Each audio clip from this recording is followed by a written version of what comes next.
Our first speaker today is Barbara Perrier. Barbara, are you on the line?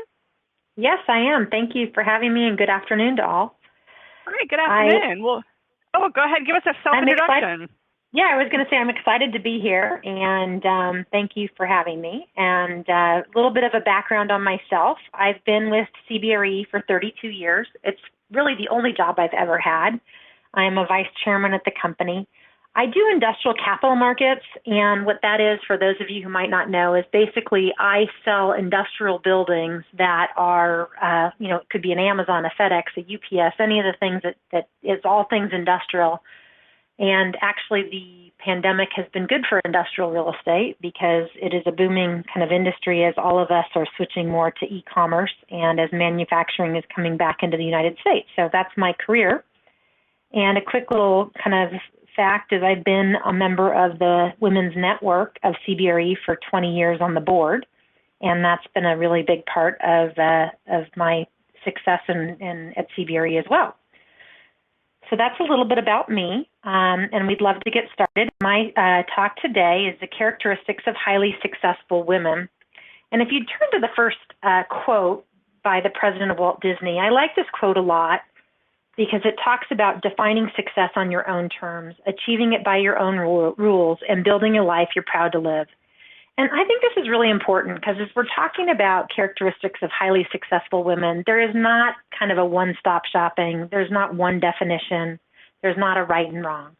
And everybody defines success a little differently. And so as you're thinking of success and what is success, it's important what's personal to you and what resonates with you. And as I kind of share with you a little bit of my story and how I've gotten to where I've had over the years, I think that it's important to kind of realize that each person leads a different path and will have a different way of getting there. So let's talk about the younger me on the next slide. And this is a picture of me back when I started. I was pregnant with my first child, but I actually started in this business at 24 years old. I had just graduated from UCLA. I was young.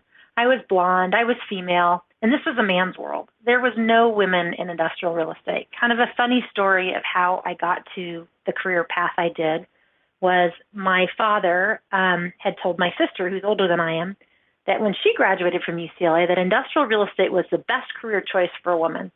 He did not know that there were 0 women in the career. He had no idea. My dad kind of had his blinders on. And so my sister forged the way 10 years before me and became an industrial specialist for CBRE. And then when I graduated from high school, I felt like it was a normal kind of path to follow in your sister's footsteps. But it certainly was a woman in a man's world.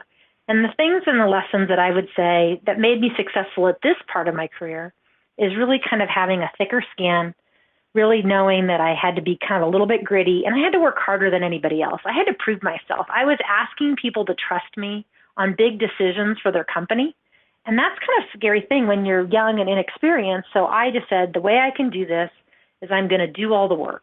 And I didn't expect that anybody owed me anything. I felt like I had to do it to get to that point. I didn't even really realize at that point that there was kind of this woman-man thing going on. So I was just kind of like blinders down, just grind and make it happen. And then not being afraid to fail. I mean, I think that's really the thing when you're younger and you're starting out in this business. You really just have to realize that the best way to get to the next step is to put into the work. I talked a little bit about my dad, and if you turn to the next slide, one of the things, there was a changing point in my life, which is this. I started in leasing. I built my career. I'll tell you a couple of stories along the way as we go. But at one point, after I had been working for quite some time in the leasing world, and my sister, who's was my mentor at the time, was also working separately in the leasing world, our father had been telling us that we should be partners. And it was kind of a whole change to kind of disrupt your whole universe, come into a partnership with a sister. We're a little nervous about that. And we were kind of thinking that wasn't a good idea. And then suddenly in 1996, our dad passed away on the golf course at age 67. And it was almost like his passing was the answer to us to kind of rethink our career, how to change our path, how to think bigger, how to really try to decide that we're going to be a team and make it bigger than we thought. So we actually, and our dad was the reason we got in the business to begin with, and then he was the impetus that we became partners. And so we switched from leasing to capital markets, and why that was important is it really took my career on a different trajectory, and a very important one. If you turn to the next slide, you'll talk about teamwork, and this is our team, and you'll notice that there's a lot of women on our team, which is kind of unusual because I told you that real estate is a man's world, but we have a very heavily women's team. In fact, the senior partners for a long time were all women, and we had to actually invite a few men to join the team because it was looking a little lopsided, but that's another story. But the best part of, I think, your success is surrounding yourself by really good people, fabulous people who can help grow your team. And that empowering others and giving people the chance to succeed as well. Loving to learn and take pride in your work. And many of our team members have been with us for a long time. Every single person on your team is important. From somebody who's, just starting out, maybe to somebody who's senior. And everybody needs to be treated with the same respect and empowerment. And that's what causes people to grow and leads to success. And I think that's a really important lesson and part of the successful woman's story. If you turn to the next slide, I think this is really kind of critical. And I think we have a lot of women in different fields on the phone. But when I started, there was very few women in business, and especially in my field. And the women that were there seemed to have a chip on their shoulder or wanting to be, they felt threatened by other women and they wanted to be in competition. They weren't endearing. And this was a really tough thing for me, who came from a family of all girls, from a dad who taught me I could do anything I wanted to do, coming from being in a sorority where girls were helping other girls. It was weird to see an industry or being in the professional world where there was women at that time that were not actually rooting for other women. And I'm so glad that that's changed over the years. I really feel like the world has changed where women now are really helping other women. And that's what this organization's about. There's so many organizations that you can get involved in that really turn, the corner on really empowering women in business. And I think everybody should take advantage of that. A story when I first started was there was a huge listing that I wanted to, it would be a career changer for me. And I was pitching it with other people, and there was 5 men, and I was the only woman. And we were pitching against a woman at the time, this was many years ago, who was a decision maker. And a senior person at our company had come to me and asked me to partner with him. And I said, absolutely, I would love to partner with them. And so at that point, we partnered up. And the woman actually did the interviews and said, I don't like her. I want this other guy and this guy to be partners. And the interesting thing is the man said, no, we're a team. I'm sticking by her, and we're doing this together. And that is what is a sponsor. And so what I would tell you is when you have successful women having friends in their corner, it's not just women, it's also men. And there's 2 things, and I know we just mentioned mentorship. There's 2 things that are really important as far as getting to the next level. It's mentorship and sponsorship. You want to find mentors and be a mentee. That will really take you to the next level because you're going to be using your network and your relationship power to build that. And then making sure that you have a sponsor. Women who go places and are highly successful usually have somebody in the company that's stepping up to be a sponsor for them. And so that is a really critical part of the kind of overall success story. Let's go to the next slide and talk a little bit about not being afraid to change paths, trying to recreate yourself. I've done this, even though I've been with the same company for 33 years, I found myself kind of recreating myself at several different times. Once when I switched from leasing to capital markets and partnered with my sister. Again, when we formed a national team, which was really new, and we actually kind of changed the way people did business. And then more recently, unfortunately not so recent because of the pandemic, but the last couple of years, I've decided to kind of be an international face for the company and have traveled to the Middle East, into Singapore, China, Japan, and really tried to build international relationships with people across the world. This has been a great opportunity, and I was a little nervous at first, especially kind of going into the Middle East as a woman by myself, traveling. But what I would tell you is don't be afraid to recreate yourself, to explore new approaches, to raise the bar. So I think that's an important part of kind of the process of growing and of success. On the next slide, we have what Eleanor Roosevelt said, which is really do one thing every day that scares you. And I think this is an important lesson because you are at a point where you want to make yourself uncomfortable. And by making yourself uncomfortable, you can push yourself to the next heights. So we come to the slide about balance, and I think 2020 was the hardest year to try to come up with life balance. It was really difficult. But what I would tell you, I really feel like it was Blur's day, and the lines between our professional life and our business life really merged.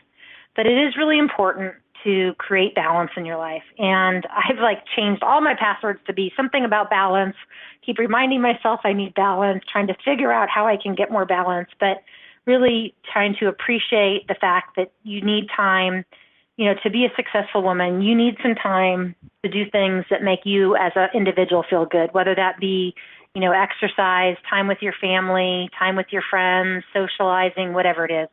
And as we come out of this pandemic, I hope that people will have actually learned more balance as we kind of reemerge into a normal life and what things look like.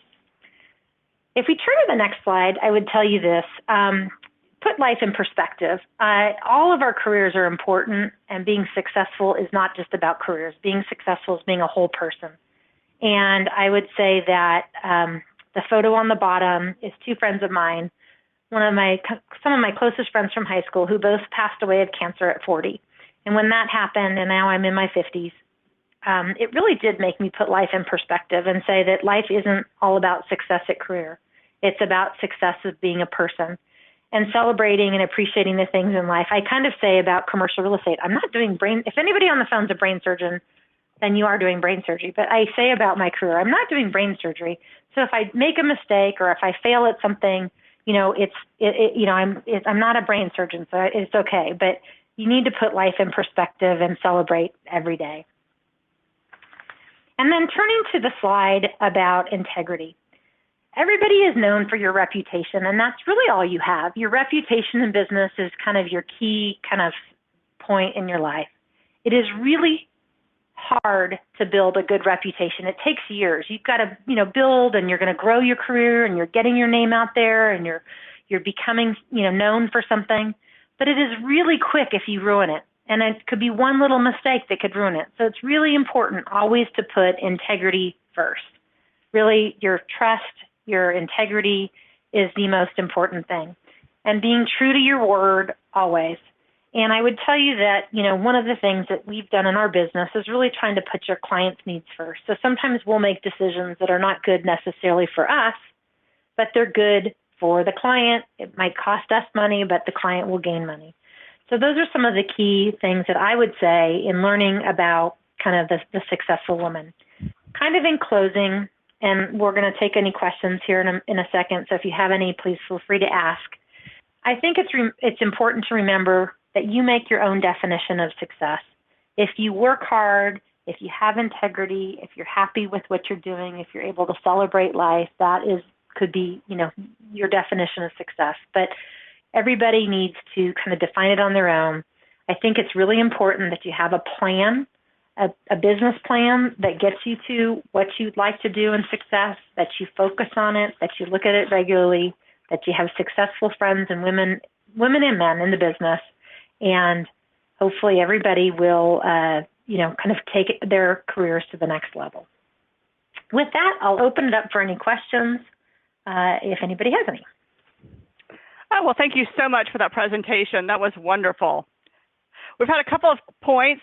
Jennifer says, great story and points, Barbara. Thanks for sharing your story.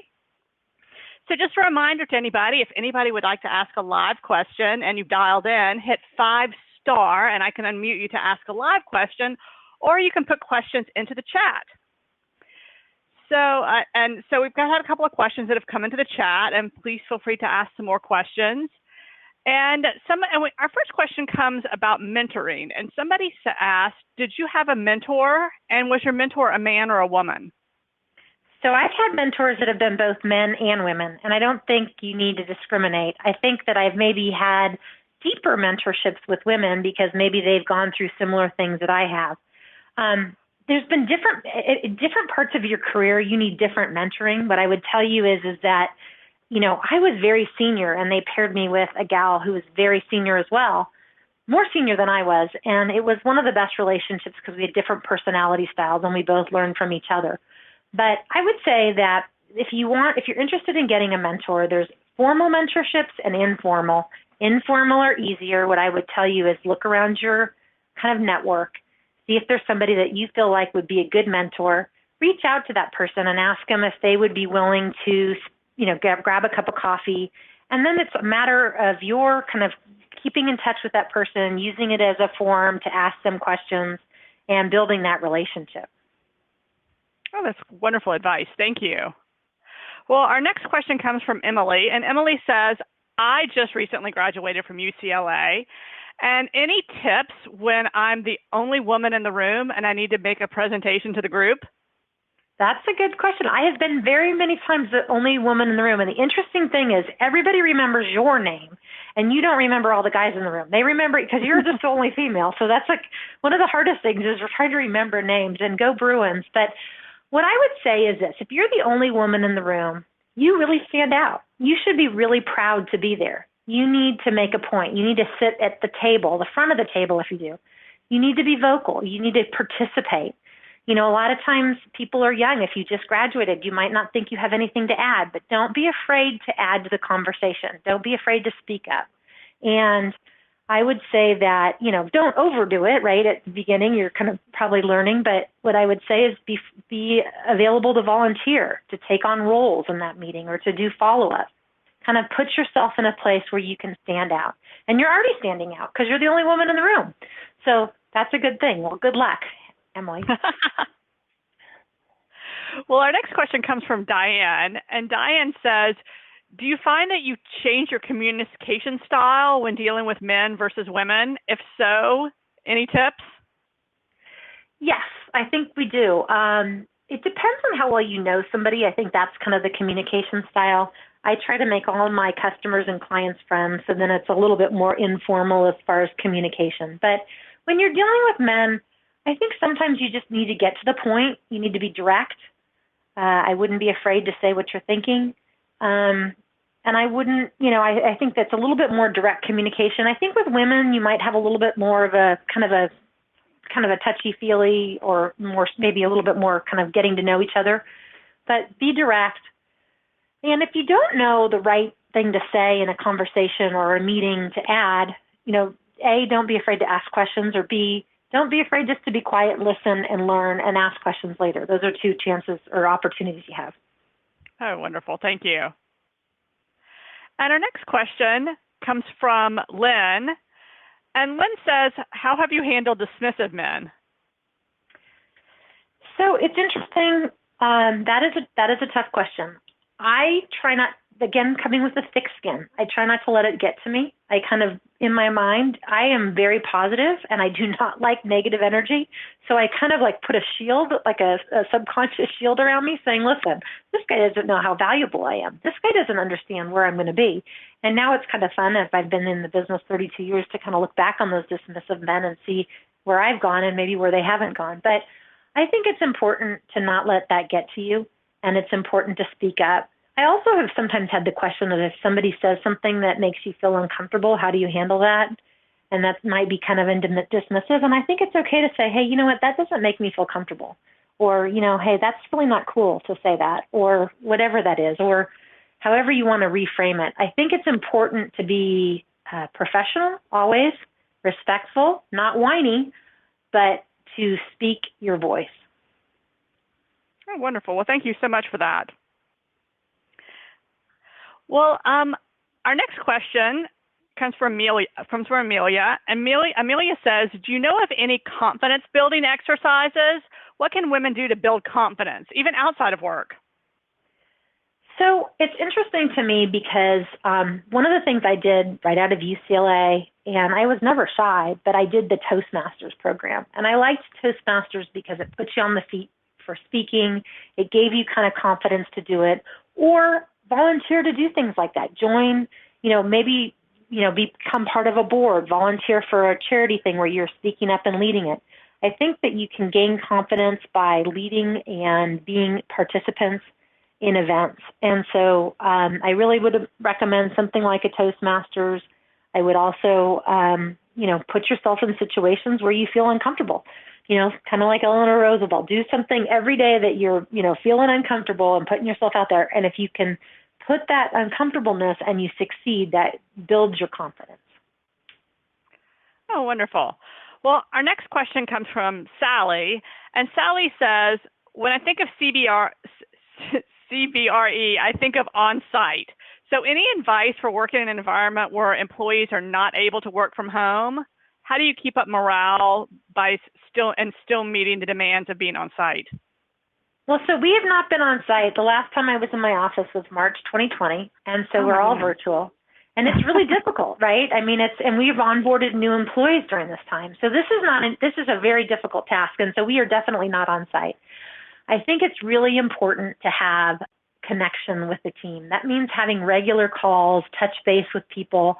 When you hire a new person, have kind of ongoing kind of touch points with them so they can see you. I hate to use the word Zoom, but, the Zoom calls are good because you can see each other. I know we're all tired of Zoom.